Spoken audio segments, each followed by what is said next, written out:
Hey everyone, happy Halloween. So, on my way home, I saw tons of kids. I guess there's like some trunk or treat events that's going on around in my neighborhood and stuff like that. So, watch out for kids tonight. If you see kids, and everything, be careful because kids are, going trick or treat at like churches and community centers and different other places. So I got some really cool news, guys. So guess what? I finally finished the Dance of Anger book. I finally finished it. I read all 224 pages. So, guys, in my prior video, I said that I thought it was going to take me like at least a week, maybe a week and a half. But guess what? I finished the Dance of Anger book. So I'm finally done. So I'm going to give you guys an update on what it is, what my game plan is after this, because it's not enough for me, like in my mind, it's not enough for me to just finish this book and be like, okay, I'm done. That's it, whatever. No. So what I'm going to be doing, the game plan forward for me in particular, is that what I'm going to be doing is that I'm going to continue to take notes on the Dance of Anger. So basically, I've been taking notes while I've been reading the book, and that's been kind of slowing my progress. And I kind of wasn't as persistent in reading as I should have been, because I read other books and stuff. In fact, I've been reading a lot of books, which has been helping me to become a better reader. So now I finally get a chance to just take notes on the book and everything. And the good thing about taking notes on the book is it's a way for me to kind of refresh my memory on the things I learned in the book and stuff. Because it's easy to forget some stuff if you're reading like 224 pages, right? So it certainly is. So gonna continue to take notes. My other game plan is that I want to review the notes, like review the chapters, like review the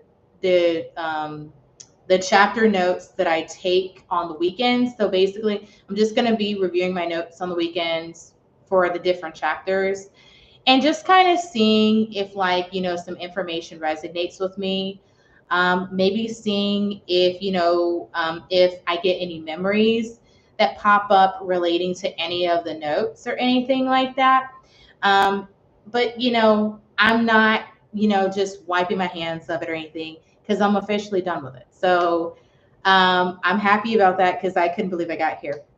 So, in addition to reviewing my notes on the weekends, I'm also going to be doing looking to see if there's any like reflecting over the anger patterns that I found myself to have. So, for those of you who have seen my prior video, um, when it comes to patterns with our anger, a lot of times we get our anger from seeing patterns from the time we're growing up. So when we're, babies, kids, teenagers, even young adults, and even adults, so there are experiences that we internalize that may cause us to think that certain things are okay. And we may act out these things in other settings. Okay. And one thing that comes to mind that I learned from the Dance of Anger book, one thing that comes to mind is that how we process our anger, and how we process our anxiety. Um, so if we're anxious, our anger may go different places. So if we're angry with somebody, let's say we might stuff our anger, if we get in an argument with, let's say with a sibling or something, and then, we may not, we may not say anything. We may just like put the anger on a shelf as far as our sibling is concerned. But then when it comes to our partner, that we, have, then we might lash out at our partner. And then when we're at work, we may be trying to overcompensate at work, And so the thing is that anger is something it's definitely something that is really, it can really go a variety of places, and it can cause us to react in different ways. It's not, anger is not just somebody getting mad and cussing somebody out, okay? Like what a lot of us see. Anger is not just people getting in a fist fight, all right?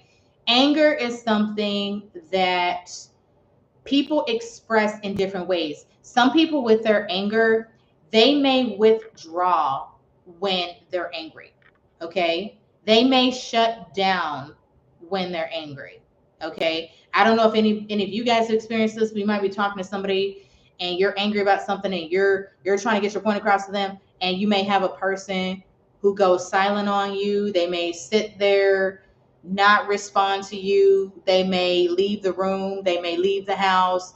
You may try to call them and they don't answer you or something like that. And then they may come back home after the fact, maybe some hours later.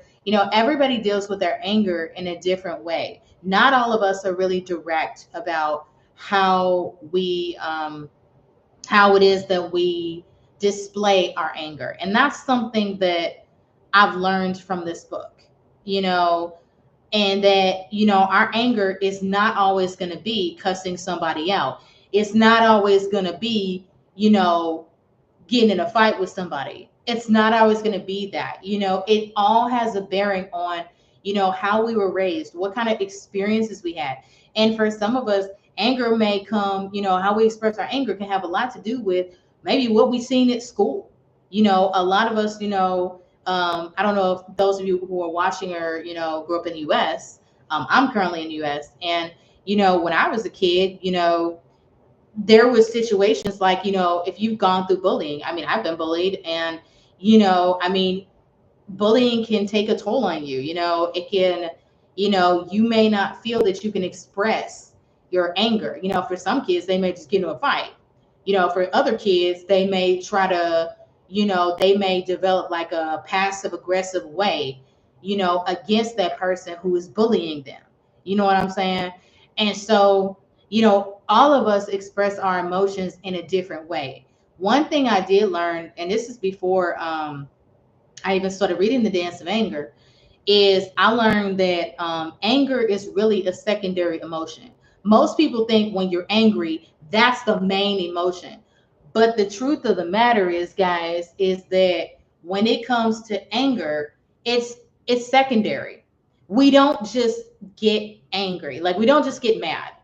Before we get mad, we actually have other emotions that happen to us. We may be confused, we may be surprised, we may have anxiety. There's ways that we get to anger. It's not just we automatically, boom, we're mad. No, no, no.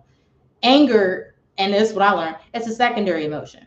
It's where we eventually get to. You know what I'm saying? So, it's really a thing. It's anger. Somebody give me a like, thank you. It's really a thing that, I didn't really think when it came to anger, I really didn't think that it was gonna go deep, or it was gonna be something that I was gonna learn a lot, but it is a lot.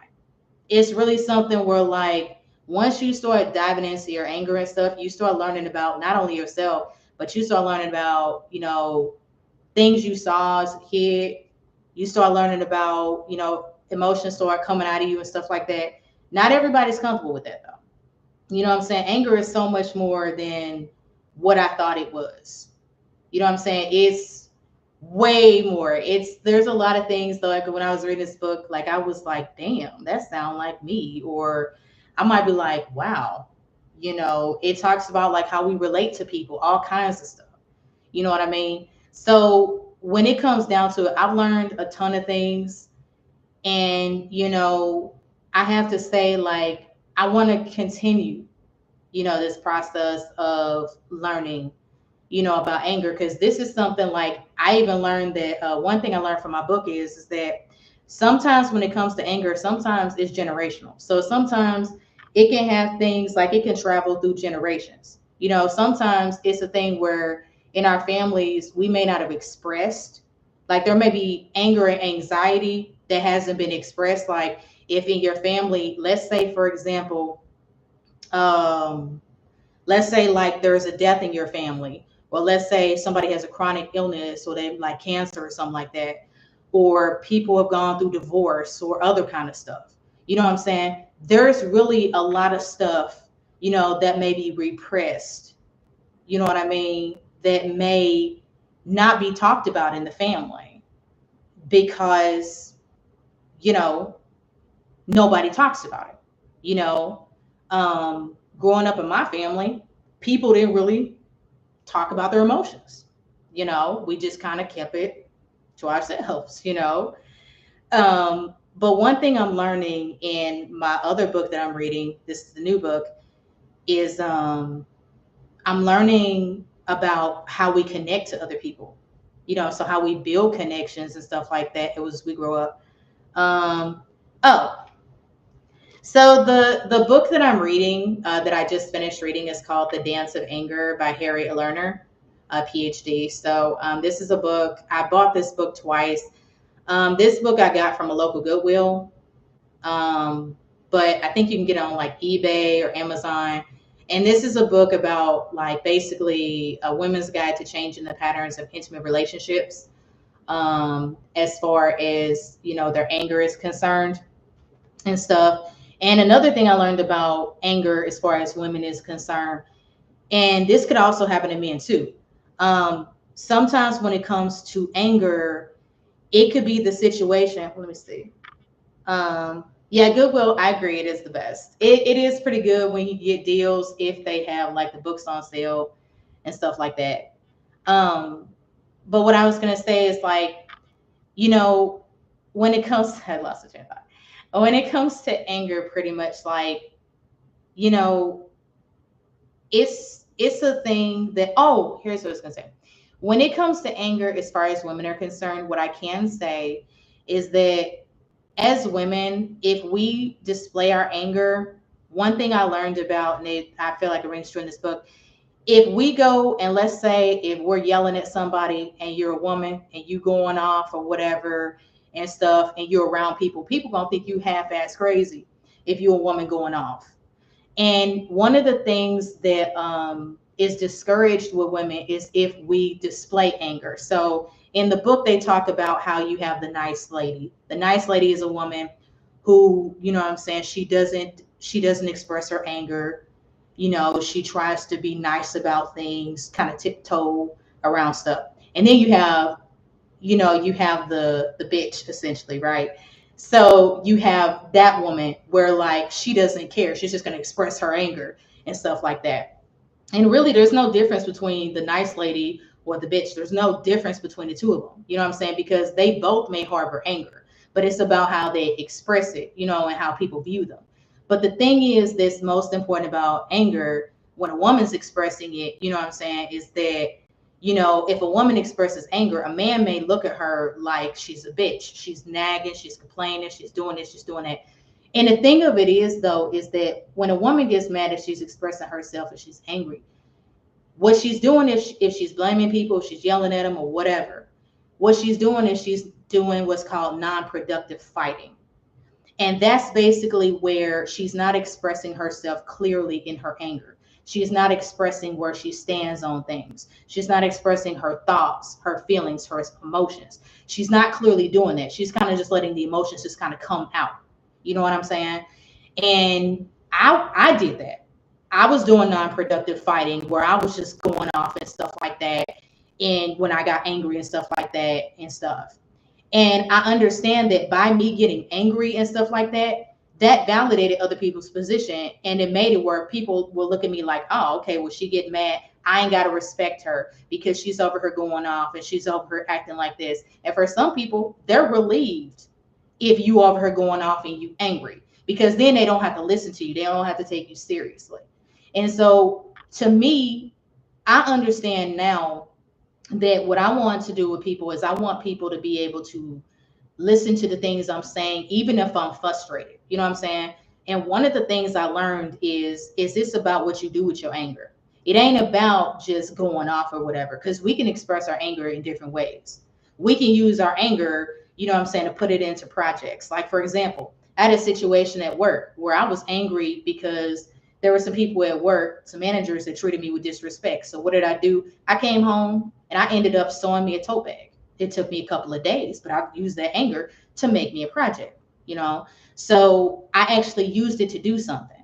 I've also had situations where I actually used this book, the book I'm reading, where I read, to actually push myself forward in reading. You know what I'm saying? Because I was angry. And I noticed when I was angry and I reflect on the anger I was feeling, then it caused me to think about how, how true it is with anger. And this is a lot of stuff in the book that I read that a lot of people are not talking about. They're not talking about this on YouTube or on, talk shows. They're not talking about any of this stuff when it comes to anger. They're not saying any of this stuff. You know what I'm saying? The stuff that this lady goes into, they're not even getting to that. They're not. And the thing is that with anger, a lot of times, if we're angry, sometimes we will lose ourselves. You know what I'm saying? We may do what's called de-selfing. So we will put aside who we are, you know what I'm saying, in favor of, keeping things pleasant with people. You know what I'm saying? And it sucks because people give up so much of themselves, because they're trying to keep things together. They don't want to rock the boat or anything, and everybody expresses anger. Like I was saying earlier, they express anger in different ways. Just because somebody's angry at you, they ain't just gonna automatically start cussing at you. Sometimes they will distance themselves from you. Sometimes they'll be passive aggressive against you. Sometimes it could be a situation where a person, they may go through other means. Like some people, they may get angry, and when they get angry, they may forget stuff. They may not be as organized. They may forget dates of stuff, all kinds of things. And this is stuff that people don't talk about with anger. And for me, I know that the patterns that I found, that as far as anger, or where either, I know there's different categories, but you can be an over functioner, under functioner. You can be somebody that is a pursuer, a distancer. You can be somebody who's a blamer. You know what I'm saying? These are the categories. And in these categories, there are different things, that behaviors that people may do.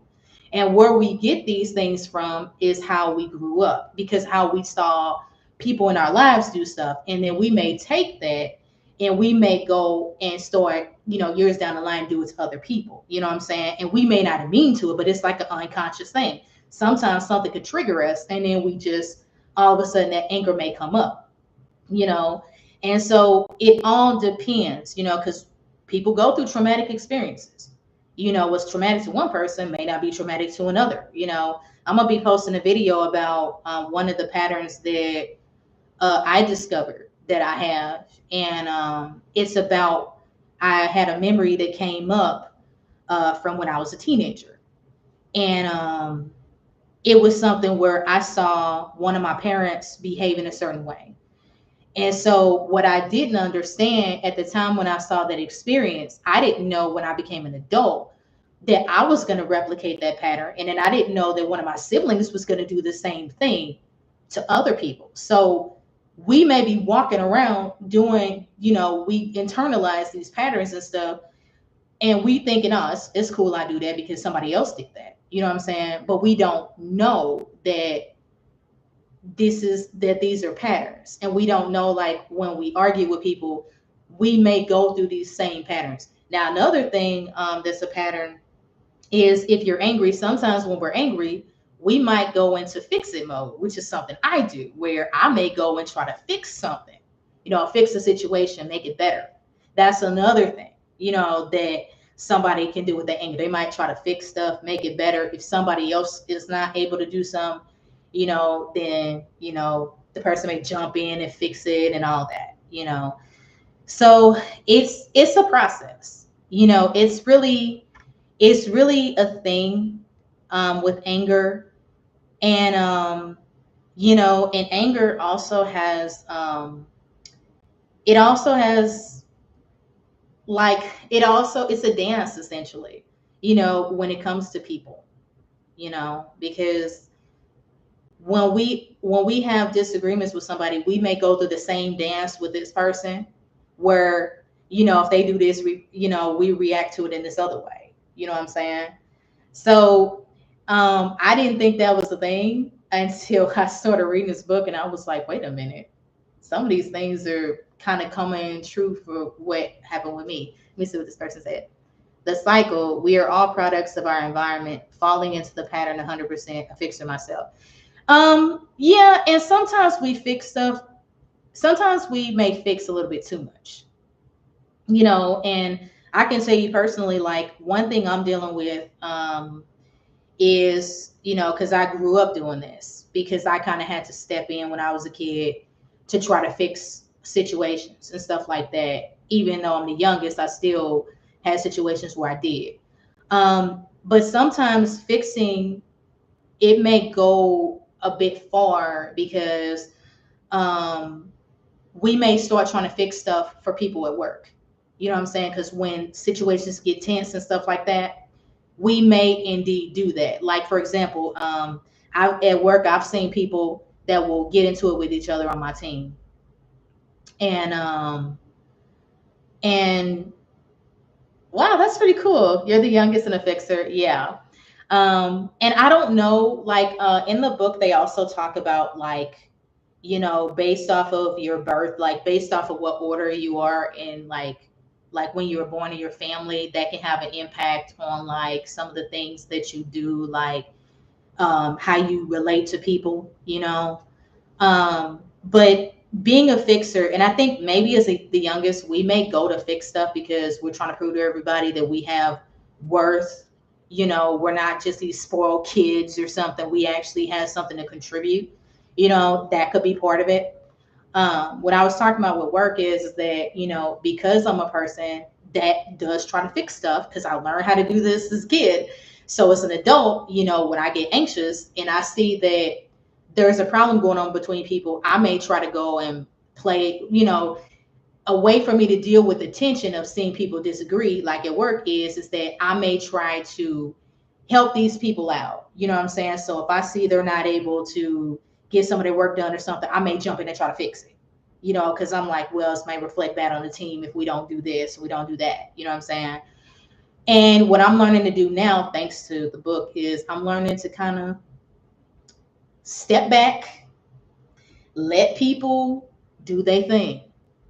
And that's hard if you're a fixer, because you don't want to do that. But the thing is that we might be stretching ourselves too thin if we go and we are trying to fix stuff. Because one thing about anger too is we may be, one side of anger we may have is we might be a sometimes we're giving too much of ourselves and we don't realize it, and we may not know that. And so because we're giving so much, we may lose parts of ourselves because we're trying so much to help, you know. Yeah, it is hard to step back in situations when you're anxious, because maybe when you were a kid, there may be a situation maybe that might have happened where nobody else stepped in, so you felt like you have to step in and you got to solve the problem and you got to do this, because if you don't do it, somebody else, you know, then if you don't jump in and do it, then everything's gonna go to shit. You know what I'm saying? So if nobody does something, it could be hell. You know what I'm saying? If if you don't do something. So the hardest thing can be to step back and let people do stuff. And it's really hard when you've gotten used to doing it. But the thing is that if you're doing so much to try to help fix things with other people, you may not be aware that there may be things where you yourself, there may be things you may be missing out on with yourself. There might be goals and aspirations you might have that you're not aware of because you're so busy focusing on what somebody else is doing. And we're doing it because we're trying to help people, but sometimes it can get in excess because we're just worried about things. We're worried about things falling apart because maybe when we're growing up, things may have been in a tense situation. You know what I'm saying? Things may have been like that, and nobody stepped up. And so we thought, hey, we'll step up. Now, I will say, I did learn that, not only does the youngest may have a hard time, the oldest may have a hard time too if they're the oldest of a family, because everybody expects a lot out of the oldest. So, when it comes to the oldest, they're usually the first people that can be blamed for stuff if they don't do this or they don't do that, because they might be in charge, and told, okay, well, well, why, well, your sister or your brother did this. What was you at? You were supposed to do this. You know, I left you in charge and you're supposed to do this or whatever, So the oldest may have an undue burden on themselves, because for some people, if they're the oldest in their family, they may be left to have to step in where their parent isn't. I've heard about this happening with someone where, they were blamed for something that their sibling did, and they're not the parent, they don't have no control over it because they're a kid. But the parents are looking at them like, well, you should have knew better. Well, the kid can't know better because they're not the parent. You know what I'm saying? So, it all plays a role, in anger and stuff like that. I'm discovering that as I like reflect over things and think about stuff, I'm starting to really understand more about myself and like who I am, and maybe why I'm doing the things I'm doing, and realizing that, hey, rather than me focusing on other people, why don't I focus on what I got to do, you know? And sometimes, we may not even be aware of our needs or wants or whatever because we're too busy focusing on other people, and not letting them take care of their own things, and it's not bad if you try to help people. It's not bad if you try to step in and help somebody that need it. But if we, overextend ourselves, and this happens with other people, you know what I'm saying? If you're trying to help take care of, an aging parent, if you're trying to help, just various people, in our lives, we have situations where, we're put into tense situations, and the way we react to them, we may get in these habits of doing things, and we may wonder, well, why aren't situations getting better? Because we get stuck in these cycles of things, you know what I'm saying, where we don't really realize where our true anger is, because it's there's so much this covering it up. Another thing I kind of learned about too, in the book, is I learned about triangles, like how, if, let's say, you're angry with somebody, okay, and let's say, you might have a situation where you're angry with somebody, that person isn't listening to you, and so you go to another person and you're talking to this other person about why this person made you angry. And the thing is that the more you go to that other person and talk about why you're frustrated with that other person, you're not solving you're not solving the disagreement that you're having with the person that you're originally angry with. You know what I'm saying? And so, you know, triangles, and this happens in all families, not just, my family or your family. It happens with all families. And we instinctively do it. Sometimes we do it if you have siblings and stuff like that. You're angry with one of your siblings, you might pull another one of your siblings in. Or it might be a situation where if one parent has trouble, if like with one parent is angry with a child, they may pull the other parent in when it comes to the child and stuff like that, and the issues and problems with the kid, because they're like, why is this kid a problem kid and this and that other. But the thing is that this stuff can be generational. There could be situations that go back as to the reason why people may be labeled a problem child, because in the prior generation somebody else may have been labeled a problem child, and they may have been in a certain order of birth or whatever. You know what I'm saying? This stuff gets crazy. But it's definitely something that I find that I'm learning a lot more about. And I gotta say that getting through, you guys have said, getting through the dance of anger has actually, for me, just been opening my eyes to a lot of different things and stuff like that. And it really has been. Currently, right now, what I'm doing right now is that I have. So before I finished the dance of anger, what I ended up doing, if you didn't see it, this is the book I finished right here. So before I finished the dance of anger, I did jump ahead to the next book, which I started reading, by Harriet Lerner, which is the dance of connection. So this is a book, I'm in chapter 3 on this book. This book talks about how to talk to someone when you're mad, hurt, scared, frustrated, insulted, betrayed, or desperate. And this is a book that is talking about like how we connect to people. And like in the first chapter, they talk about how we learned basically how it is that we may have learned how to be silenced in our families.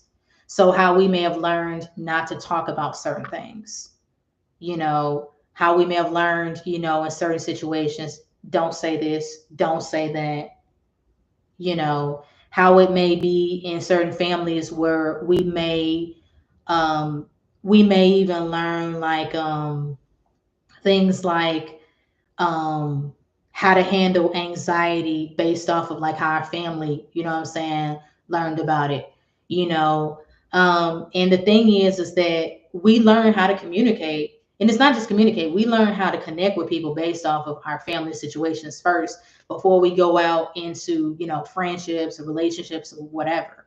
We learn how to do that from our family. That's where we learn it from because that's the people we grew up around. Is our family, you know. And so the reason why I'm reading The Dance of Connection is because I know that one thing I do is that when I'm angry, I'm likely to not speak the best because I can let my anger rile me up and not be thinking clearly. So I'm reading The Dance of Connection, Harriet Lerner's second book, because it's going to help me learn how to clarify what I need to say and how to be strategic about the things that I need to say when it comes to me actually expressing myself. So that's something that I want to learn about because I know when I get to be angry, I don't express myself the best. My mind may be all over the place. I may want to say this, but I end up saying that. And after I have a disagreement, I might be over here like, man, I wish I would have said this, or I wish I would have said that, and stuff. And the thing is that I want to learn to clarify and to express myself and speak with my own voice, and when I say my own voice, basically having a sense of myself and knowing how to express that to other people, and understanding that, yeah, I can't change somebody else's mind, but what I can do is, try and communicate with people and let them know where I'm at on things. Now, one thing from The Dance to Anger I did learn is that one thing I'm learning to accept is that I can't change people. You know, we can't change people. We can only change ourselves. And the reason I say this because I was in that role where I felt like the way I could solve things was to change somebody. Now I understand why I can't really change somebody else. I can only change myself. If I have a problem with something that happens, I can only change myself in this situation. You know what I mean? And sometimes it could be a situation where, we can solve problems in situations and stuff, but sometimes it comes from us being aware of how we are showing up and what we are doing, and sometimes, we got to hold ourselves accountable. I can say I haven't been the best with being accountable. I'm learning more about how to be accountable now, which is totally helping. Um, yeah, right. And we can only do that. Let's see. Oh, well, I'm glad you enjoyed this live and stuff. I hope it was helpful and stuff. I really appreciate you commenting. Thank you so much. It's a Dabby Bug. I appreciate, I hope I said it right. But thank you. I appreciate that, your input, because it helps me feel more connected and feel like there's other people. Yeah, I gotta do Subby. That's so awesome. Thank you. But I'm so happy, like I'm definitely happy that I'm like going down this path, and I feel like I'm at least getting to learn more about myself and who I am, and basically what I stand for, and the thing is that, it's all about learning who we are, and what we do. And so, like I said in one of my videos, my goal is to not stop, from here. I'm just going to keep going, and keep moving. So, um, we'll see what happens. But, I feel good about what I'm doing, and I feel happy about just navigating this journey.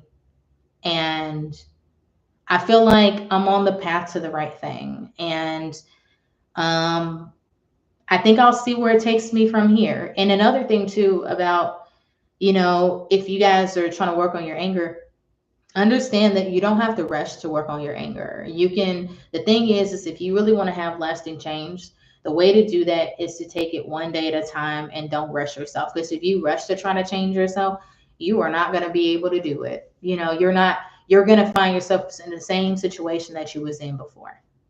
So thank you guys. I really appreciate those of you who tuned in. I really appreciate you guys so much. I really do. It gives me a lot of support. Because I was thinking people wouldn't be interested in this, but you know what? Hey, if it feels good and I can help people out there, maybe it'll help.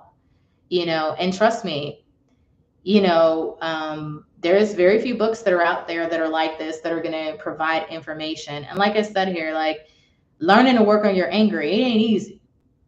It's a process. It definitely is. So it's a day by day thing. There's some things you're gonna learn that you're gonna have to kind of take a breather and think about it for a couple of days, and then probably come back to the book. But in the end, it's all worth it. So I will be doing some videos about the dance of connection as I kind of have aha moments about it and stuff. But thank you all for watching this video. I really appreciate each and every one of you who tuned in. Thank you. Bye.